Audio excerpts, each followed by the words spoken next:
Hi, I'm Dr. David Day of Samurai Digital Security, and this is 404 Cybersecurity Not Found, tearing cybersecurity a new arse since 2015.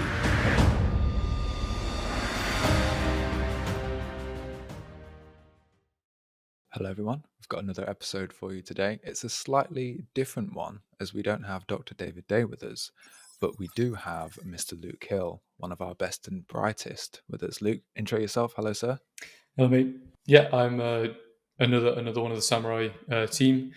I'm just a security consultant. Been with Samurai for 2.5 years now, doing everything from pen testing, incident response, which is by far my favorite, and training as well. And that's what we're here to talk about today. I like how you introduce yourself as just a cybersecurity consultant and not one of the the most integral members of the team. We're here today to ask and answer a simple question, and that is cyber awareness important? Now, before we understand its importance, I think as a prerequisite, we really need to understand what is cyber awareness.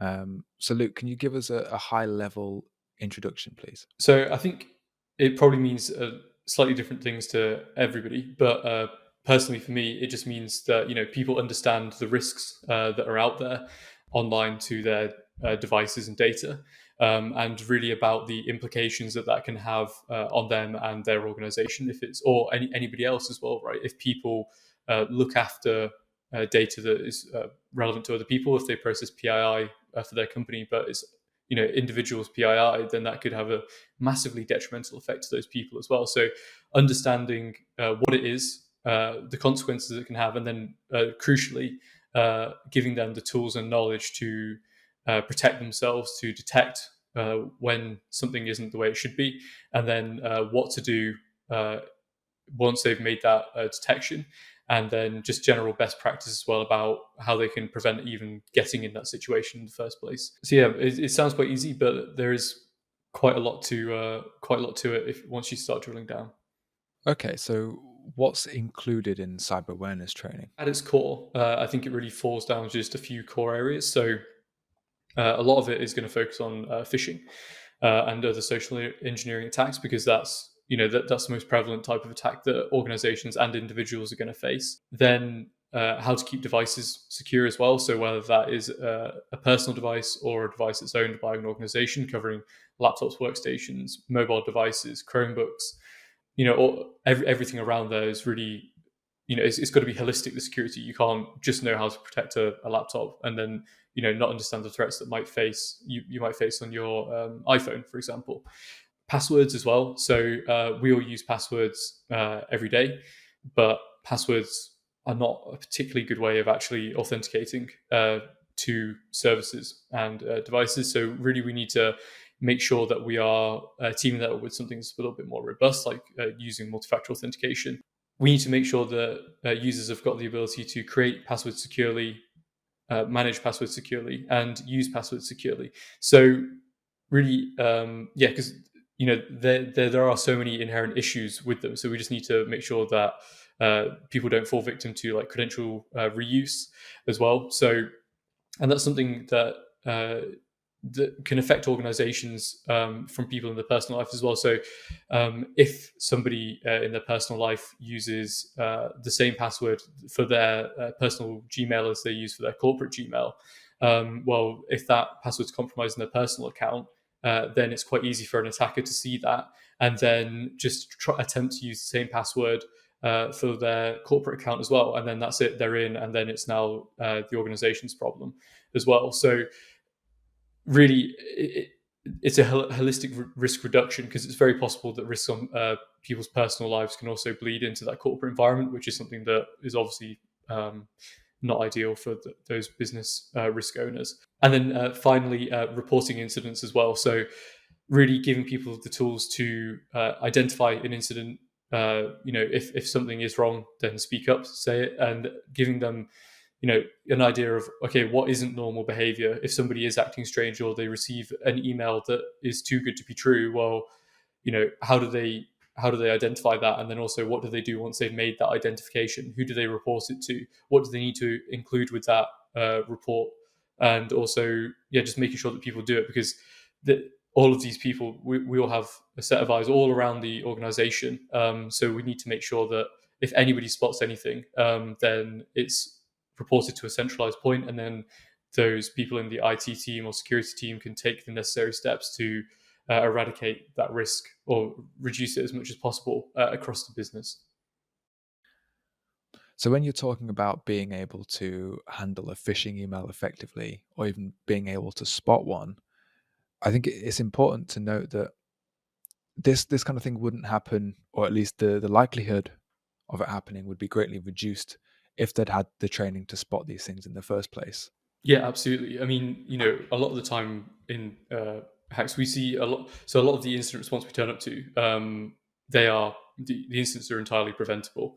And I know that that sounds like a bit of a foolish thing to say, because obviously everything is preventable, but a lot of easily preventable is probably a nicer way of putting that. So we've actually, several phishing incidents, as you would expect, because it's the most prolific type of attack that's commonly done against businesses. But there's one, I think, which is a really, really good example of this, which was, it was a business email compromise.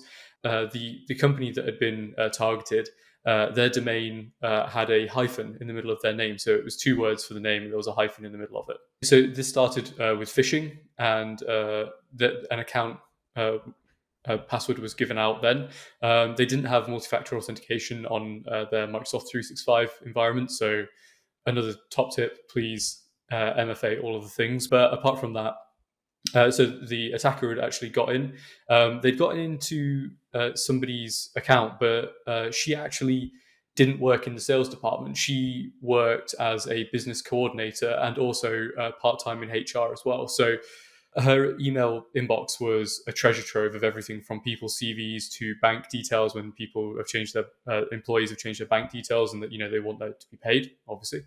And also, because she was business coordination, she did deal with and interact with some of the head salespeople for this organization. So she had enough information when it came to invoicing and client information, and they were in her account for several months. We can't say for sure, because they only had 3 months worth of logging as well. But there was malicious activity for all of the 3 months that they had logging for. So again, everybody please extend your logging, log all the things, makes IR much easier.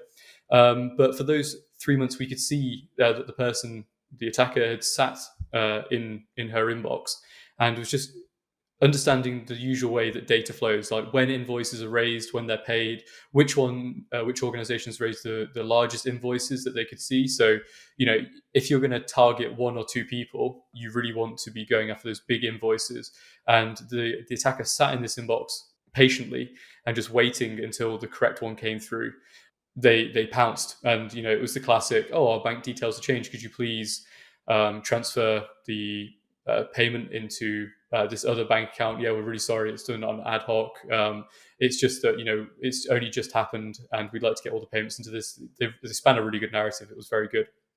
But that account was actually from. So if you remember, the client's name had a hyphen in the middle of the domain. Well, they just put 2 hyphens in, and it sounds like it's easy to spot, but I promise you, if you look at it and you're just giving a cursory glance, it's not as easy to see as you might have thought. And that's where all of these emails were coming from. So we actually lost that evidence from there. We had to get it from our client's client to actually see what sort of communication had gone back and forth between them. Unfortunately, the victim did actually pay the money into the attacker's account as well.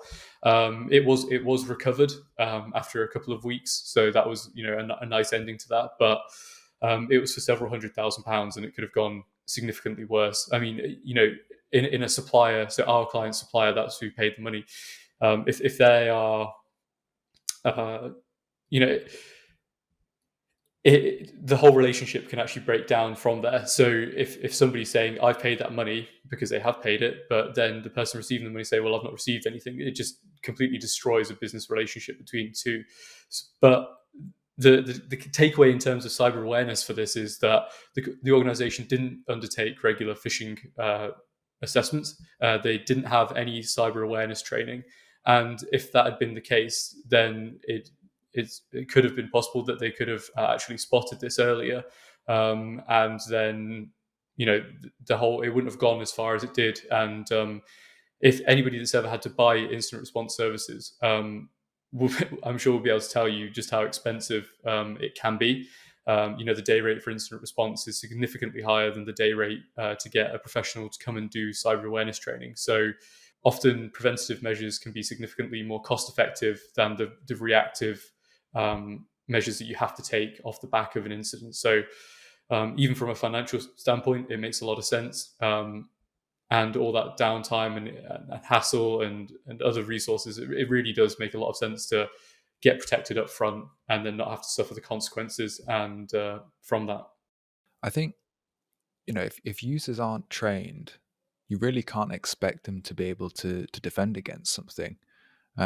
It's the same with martial arts. You need to train in defense and hand-to-hand combat to be able to protect yourself.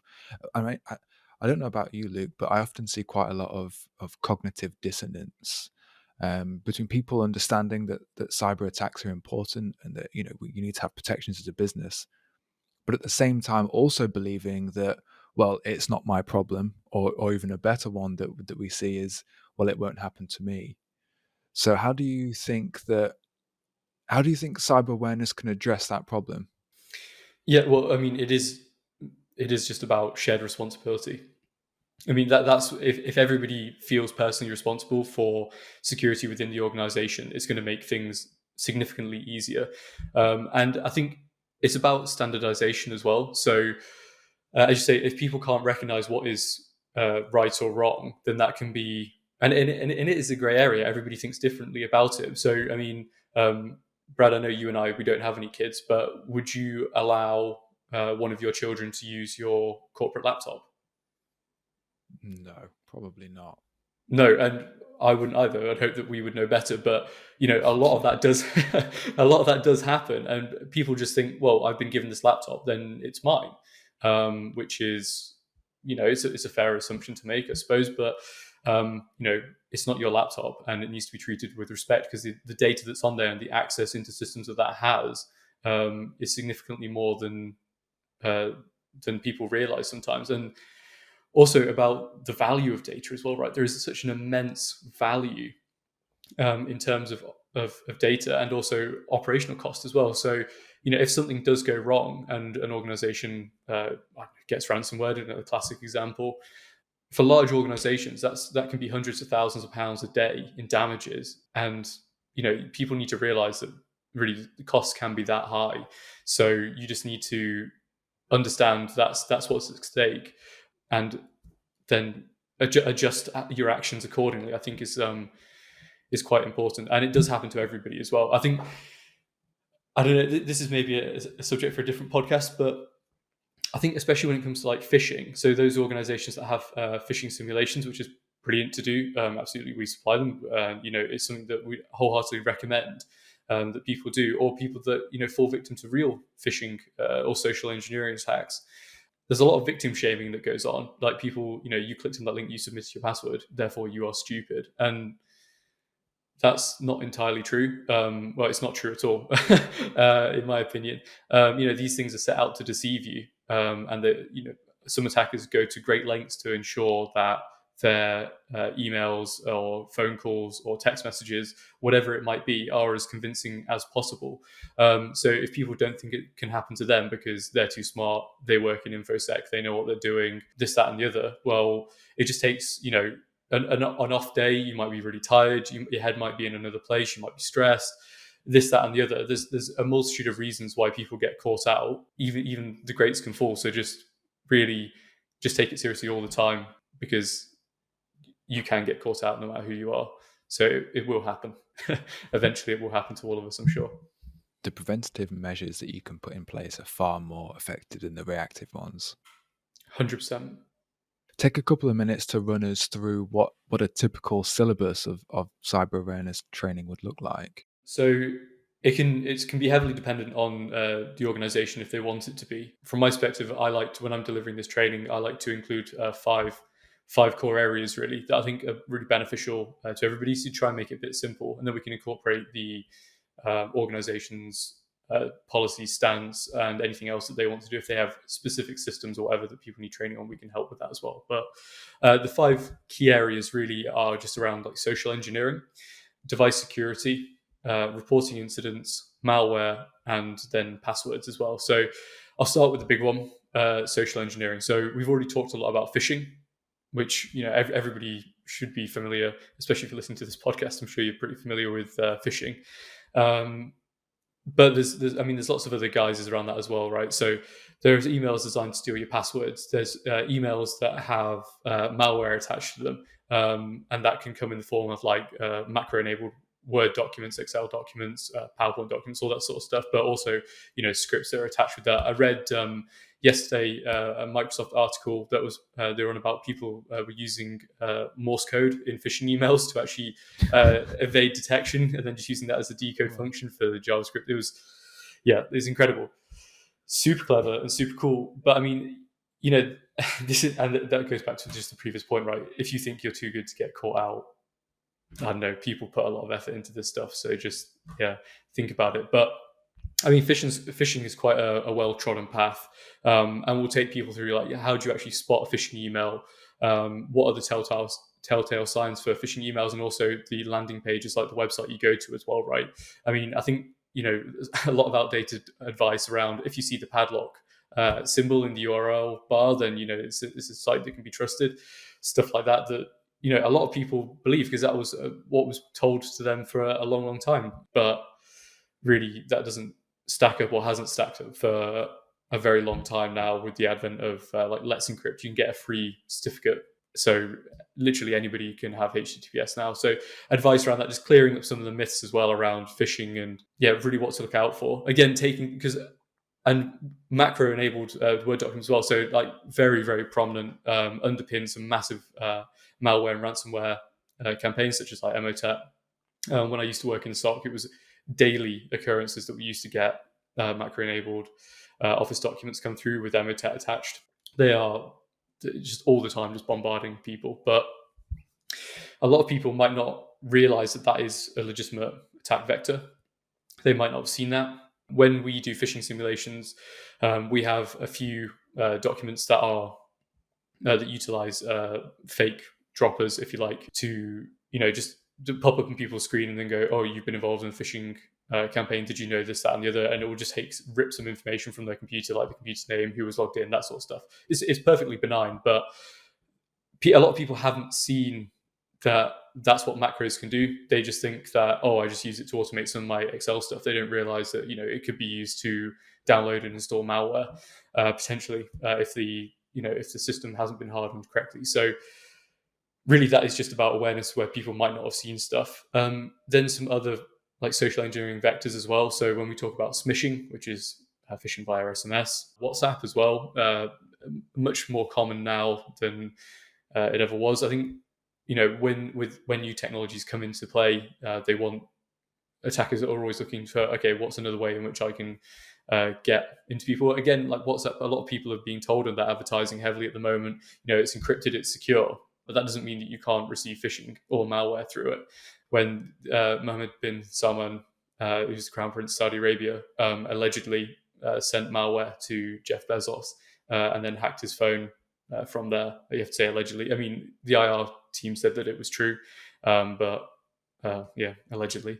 I mean, if somebody like Bezos can get hacked, then what's the hope for the rest of us? But we're just normal people, right? So we're probably less likely to be targeted. But and then voice phishing as well. So if somebody was to ring you up and say, I'm calling from your bank, I'm calling from Microsoft, again, how do you verify that person is who there is? My mum actually got caught up with somebody pretending to be from Microsoft saying, your computer's had an issue. It was only after she'd been on the phone with them for 45 minutes that she realized that something was actually wrong. And, I always preach to her, you need to be vigilant. People are always trying to get out to get you, which I don't know if that's a particularly good attitude or not. I don't know, but it's the world we live in, right? And it's important to ensure that people are very defensive and, that whole like Soviet saying of trust but confirm, that's something that I think is really important, that confirmation. You need to be really sure that the person is who they say they are, or the email is who it's from. And yeah, just why am I receiving this? So yeah, and then on to the other areas. So like device security, how can you ensure that your device is actually, is up to date? It's free of malware. It's sufficiently hardened, because this is another tricky point as well. So if people are using corporate devices, then you would hope that the device has been is sufficiently secure, in line with the organization's guidelines or their policies. But with the advent of like bring your own device, how can you be sure of that, right? You can't know that the device is secure, because you don't manage it as an organization. So you need to give your employees the tools to actually secure their devices somewhat themselves. Especially, mobile devices are a lot of even large organizations don't give their companies mobile phones. How can you protect those? I think it's a difficult challenge. But if you give people the knowledge on how to do it themselves, and allow them to understand the importance of securing their own devices, then you can mitigate a lot of that risk without having to provide them with those like corporate issued devices that are heavily locked down. It doesn't totally mitigate the risk, obviously, but it can go some way to addressing those sort of things. Reporting incidents as well, another massive topic, and something that we have to take the input from the organization with as well, because some of the smaller organizations, they don't have any formal process to actually report incidents. So who do you call? How do you actually identify the incident as well?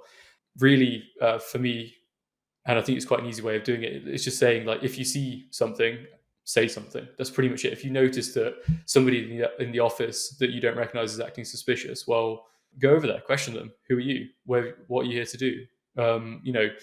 And if you go about it in the right way, nobody's going to take offense to that. If it does turn out that they are genuinely here to fix the air conditioning, well, fair enough. But if it turns out that they're trying to walk out with a load of documents under their arm or a couple of PCs, then you've done the right thing. You've done a really good job. Again, knowing, going back to what we were saying again about victim shaming, if somebody has been phished and they have given over their password, sometimes people are quite reluctant to share that information. So they don't want to be seen as an idiot, and they will try to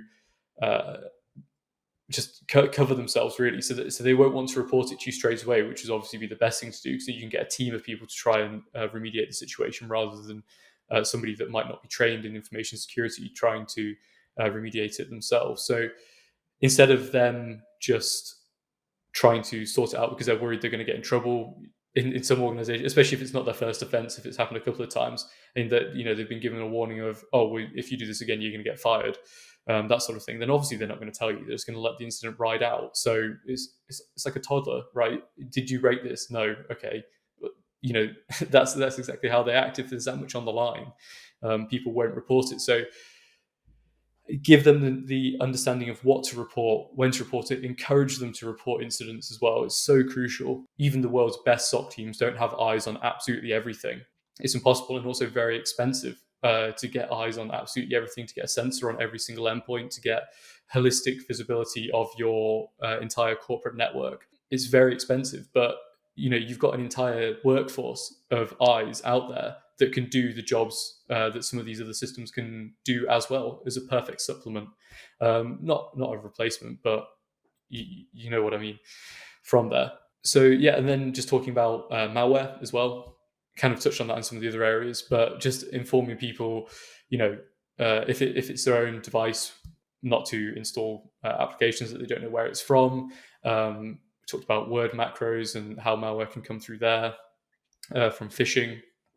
Some of the impacts of malware as well. So ransomware is constantly in the headlines of even like the BBC and Financial Times and stuff like that. But so people just need to understand as well, though, how those things actually happen, what malware is, and then how they can stay safe from it. Just giving them the basic tools. I mean, a lot of people in their job roles won't need to actually install any software or make any modifications like that. So really the likelihood is less. But for those people, it's often the people that are slightly more technically competent, but not enough that they actually realize what they're doing. That's we've seen quite a few organizations get in trouble that way by exposing RDP to the internet, for example. That was a funny incident. Poor guy. But and then the final one, and one of the most important ones, is passwords. So passwords are something that we use every day, and it's often things that people get wrong. So we take people through all of the steps of the password lifecycle, if you want, and then more broadly, authentication in general. So I'll put this out to you, Brad. Brad, how do you safely create passwords, sir? Using the password manager. Oh, yeah, gold marks, exactly. So, but for some organizations, they don't want to provide their employees with a password manager, or a lot of people don't even know what a password manager is, and that's something that the concept and a tool we're going to introduce them to in this. And you don't need to pay for one. Obviously, there's free cloud-based ones like LastPass, but then also like KeePass, which is one that's stored locally on your device, is absolutely fantastic. And it can help you generate secure passwords. And I mean, even if they don't go for a password manager, creating passwords securely, I mean, 8 characters, although it's going to be in some organizations, minimum length for Active Directory, that isn't enough really these days. The emphasis should really be on password length and not on complexity. Complexity can help, absolutely, but by following guidance such as the NCSC's 3 random words model, that can really help to extend the length of your password. So just looking at my desk now, if you were to have a password of monitor, keyboard, mouse, and then if you were maybe to put in some numbers halfway through, or some symbols halfway through, or anything like this. But if you just want to stick to words, that's absolutely fine. But it's really about the length of the password that we're trying to get into people, and instill that in them as a great tool to protect against the majority of online threats. Then we move on to safe password storage. So as Mr. Thomas said, absolutely, we need password managers in order to help us securely store passwords. I mean, I think a lot of people have probably been guilty of this at some point. I know I have, of just like, you just want to make a quick note. So if you're just on a call and somebody gives you a password, you'll just like quickly stick it in a TXT. You might not save it to the disk, but you're still going to just put it there for safekeeping instead of writing it down in a notebook, for example. But I mean, is that safe? No, it's not. If your machine gets breached, then that password goes with it. But I mean, if people don't want to do that, I don't know what you think about this, Brad, but I've heard a lot of people say about, if you actually, you don't want to do that, if you want offline storage, then write down on a piece of paper what the password is. Avoid putting an email in there, but you could put the technology that it's for, and then just put it in a book on your bookshelf, the piece of paper with the passwords on it. And I mean, the likelihood of that getting compromised is negligible. I mean, unless your house gets broken into, or you throw out the book, which is so it's a very real threat vector. But I know. But for people that are a little bit less technology averse, that can be a great way in order to manage passwords that are, in my opinion, reasonably secure, as long as you're sensible about where you store it, and only use it when you absolutely have to. Don't leave it lying about. Literally, just keep it as like an offline code backup, for example. And then also the safe use of passwords as well. So and all the authentication options. So passwords are okay, but really you should be looking towards multi-factor authentication via SMS is an easy way to get into that, but then also looking at stuff like Google Authenticator, Microsoft Authenticator, YubiKeys, if people want to go a little bit further, especially as an organization, it can be a great way to bolster the security of the authentication used in your business. So yeah, that's kind of a high level what we like to go through. We like to throw in as many war stories as we can going throughout it as well, just to make it a little bit more engaging, because I've been on some absolutely dire training where it's just like full on death by PowerPoint. So training it really helps to throw in these relevant stories just to make sure people understand, and they understand what can go wrong, and it's also just a little bit of humor sometimes as well. Well, on the topic of training, I often get asked, well, why Okay, I understand I need cyber awareness training, but why should I go to a cybersecurity company for it? There are loads of free videos and resources online on YouTube. Google have great training. Yes, absolutely fantastic. Even the NCSC have a free cyber awareness course. So why talk to cyber professionals? I think it's a lot of the contextual stuff that you're going to be missing out from there, and also the engagement as well. Um, and also for the person that's purchased trade. Okay, so I'm going off in multiple tangents straight away. So I think online training isn't always as engaging as you might wish that it was. So the Google phishing training is brilliant. If you're an organization that uses G Suite, or in your personal life, if you use uh, Google Mail, absolutely fantastic. Is tailored around that. I'm not saying that it's not useful if you're a Microsoft outfit, but it's tailored for Google, as you would expect, and it is really, really solid. And it's also a little bit more interactive and gives some quite nice examples for what to look out for and stuff. So, if you want to give your mum or your nan, or anybody a little bit of a leg up, so they have the basics on how to spot phishing, absolutely brilliant. The NCSE cyber awareness training, again, for those IT managers out there that are listening to this, check it out. It's really, really good, and it's free, as Brad said. So go and give it a look. But I mean, in terms of what a cybersecurity vendor will do that they just can't do because it's an online delivery, I mean, it's the contextual feedback as well. And if you're training and you're delivering that content, if people aren't paying attention, or some people are struggling with it, for example, then you can go and aid them to help them so that you're 100% sure that they understand the material, they understand how to stay safe afterwards. And it's just about the experience of working in the field as well. So we find that war stories are quite a good way of engaging people. As I said just before this, giving people up-to-date information. Everybody likes a good IR story, even the people that, in the organizations that we've responded to the IR, and then we do the training afterwards. Even some of them like to know what went wrong at a high level. We don't give away too much, obviously, but what went right, what went wrong, and how they can improve next time. Then also we're going to be able to provide the most recent attack vectors as well. So if we're seeing a rise in certain types of phishing, or some other threat, then we can give some actionable advice on the specifics on how to detect this. Especially if it's a more technical audience as well, then we can put back in some of our experience in actually detecting some of these threats. That we can really then give them the tools they need to assist other people as well. It's not just giving them some knowledge; they can give enough to help other people as well, not just themselves. Yeah, and then just we can make it more relatable to them as well, and tailor it around their department. So, for example, if a person works in like finance, for example, well, then we can give specific phishing examples to Sage, if that is what they use, and stuff like that. So then we can really immerse them in their own world. We can bring their world to them in the training to make it as actionable as possible for them, which I think is pretty powerful. So to increase the effectiveness of the training, you really need to make it contextual, contextual to the business, contextual to that person's role, and also contextual to that person as an individual, and be able to relate to them on a personable basis. Um, what are the other methods to make cyber awareness training more effective? Well, testing is what my knee jerk reaction to that. So the theory. So in the cyber awareness training, we're delivering it as a theoretical thing for the most part. There will be practical examples in there of phishing emails, of malware.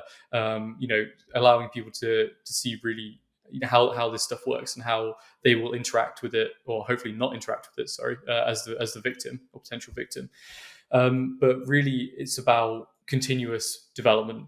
So the training needs to happen continuously. You need to keep it in the forefront of people's minds.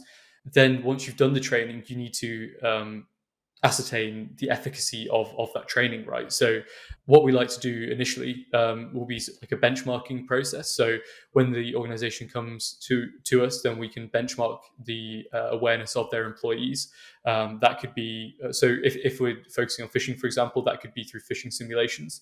So then that can give you those efficacy metrics and also highlight risks of specific users, departments, anything like that. Obviously, some departments have higher risk than others for phishing. For example, like HR, because they receive a lot of CVs and stuff like that anyway. So if you want to pop a department with a with a macro-enabled Word document, that's not a bad way to go. Just by uploading a CV.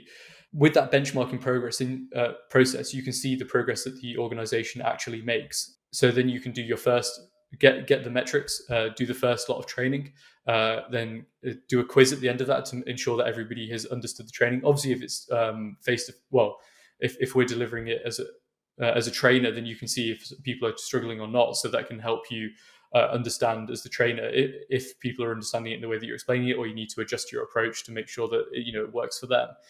And then once that happened again, then we could run another assessment. That could be even something approaching like a red team assessment. So if I walk into the office as somebody that doesn't work there in a high vis and a ladder over my shoulder, is somebody going to stop me and say, "Who are you? What are you doing?"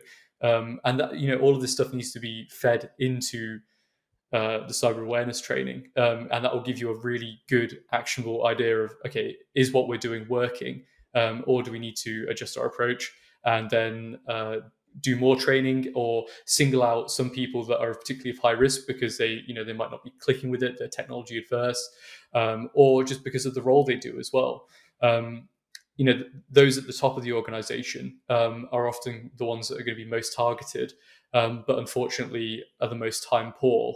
So what can we do to ensure that they get the correct training for them in the context of what they need, so they can help their departments and the whole business as the leaders of the organization? So yeah, it's just about repetition and testing and then adjusting and then just really repetition and training again. So as a nice little like circular life cycle, for me, that's what I would say that would go like, really.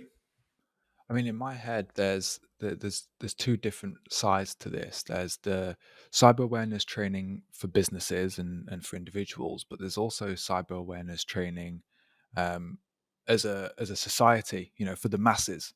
And I think regardless of the end user, cyber awareness is about creating a culture. It's a culture of ownership and responsibility, to draw from a previous point from you, Luke. Encourage the reporting of potential incidents, encourage people to take a security first mindset. And if you see people around you doing it, you should praise people and enforce that kind of behavior.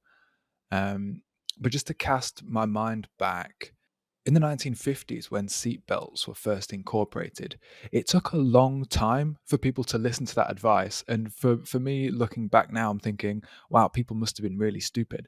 But it's not about being stupid. It's about just a lack of awareness. People didn't know it was a good thing to do.